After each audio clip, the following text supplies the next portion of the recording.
L'École des droits de l'homme est fière de vous présenter sa dernière création, République Sixel, en jeu de société. Le République Sixel est un jeu de société alliant culture générale, créativité et collaboration. Les sujets abordés nous concernent tous et toutes, et les informations sont enrichies des dernières évolutions juridiques. Le jeu repose sur les 6 valeurs et principes des droits humains: liberté, égalité, fraternité, laïcité, justice et respect. République Sixel est un jeu accessible, il mélange des mécaniques de jeu simples et conviviales.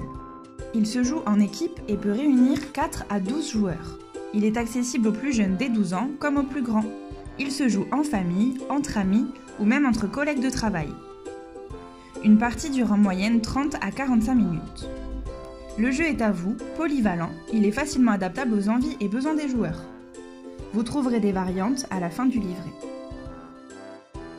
Le but du jeu est de collecter le plus de cartes possible sur les droits de l'homme en réalisant des actions variées et d'adapter sa stratégie pour obtenir un maximum de points et gagner la partie en équipe. Nous allons maintenant découvrir de quoi se compose la boîte de jeu.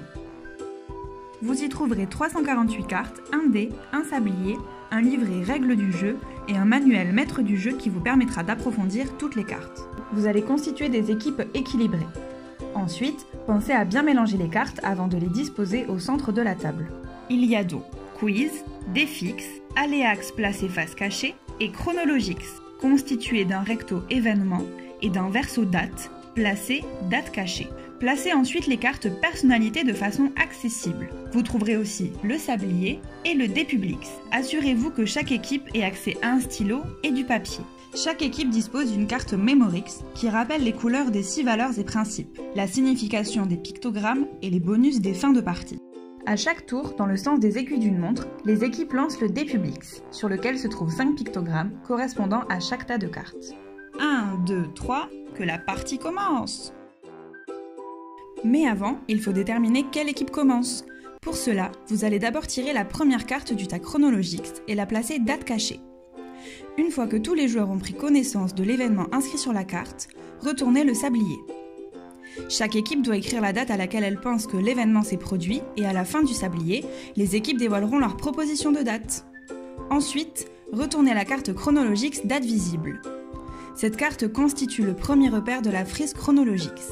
Et enfin, l'équipe dont la date est la plus proche de la bonne réponse sera la première à lancer le dé publix pour débuter la partie.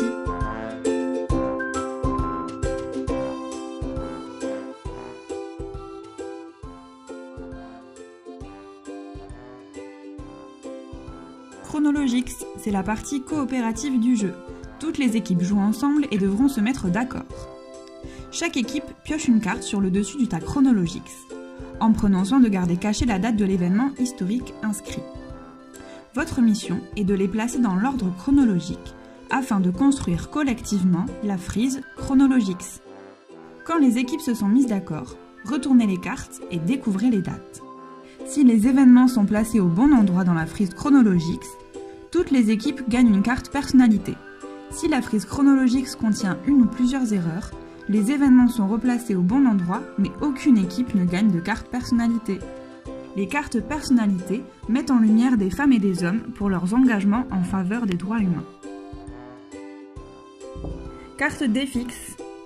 Il faut qu'un membre de l'équipe fasse deviner à son équipe le maximum de mots en tirant le maximum de cartes le temps de sablier. Vous avez la possibilité de passer une seule carte si elle ne vous inspire pas. Il y a 2 types de cartes dés fixes. Carte dés fixes mot interdit et carte dés fixes mime ou dessin. Carte dés fixes mot interdit.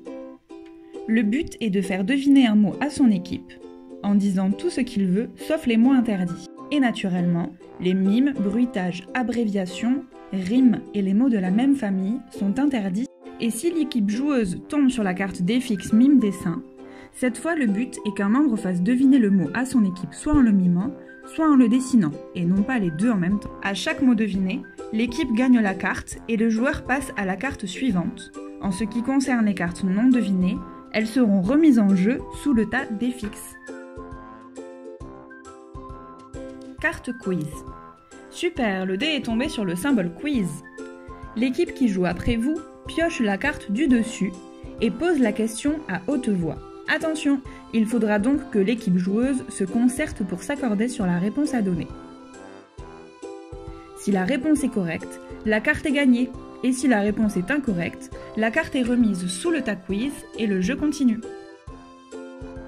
Le dé est maintenant tombé sur le symbole Aléax. Vous allez adorer vous confronter à l'imprévu.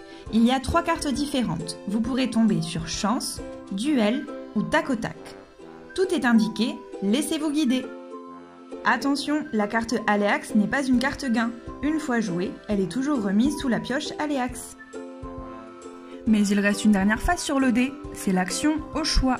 Dans cette situation, l'équipe joueuse choisit parmi les actions possibles laquelle elle souhaite réaliser en fonction de sa stratégie. Et voilà, vous savez tout, les cartes sont entre vos mains. Mais attendez, c'est pas fini. Comment on sait qui a gagné ? La première équipe à avoir 10 cartes l'annonce aux autres et le dernier tour s'enclenche. Attention au retournement de situation. Une fois la partie terminée, on peut compter les points. Attention, les cartes ne rapportent pas toutes le même nombre de points. Ne vous inquiétez pas. Tout vous est expliqué sur les cartes Memorix qui vous permettront d'en savoir plus et de vous rafraîchir la mémoire. L'équipe qui a le plus de points remporte la partie. En cas d'égalité, conformément au principe de fraternité promu par le jeu, les équipes se partagent la victoire. Maintenant que vous avez toutes les cartes en main, à vous de jouer. L'équipe des droits de l'homme vous souhaite de belles parties. Et pour tout renseignement, n'hésitez pas à nous contacter.